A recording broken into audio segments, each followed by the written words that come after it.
با واجبات و حرامهای خدا شوخی نکنید.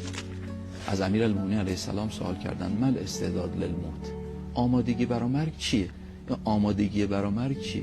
امیرالمومنین علیه السلام فرمودن که اداء الفرائض و اجتناب المحارم و الاشتمال علی المکارم. 3 کلمه است.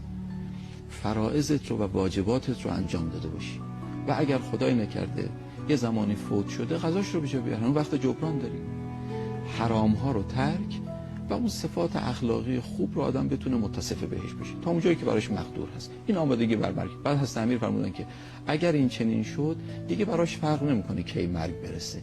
برای چنین شخصی مرگ ناگهانی به معنای غافلگیرانه معنا نداره، چون همیشه آماده است، غافلگیر نمیشه، چون این غافل نبوده که غافلگیر بشه، همیشه آماده است.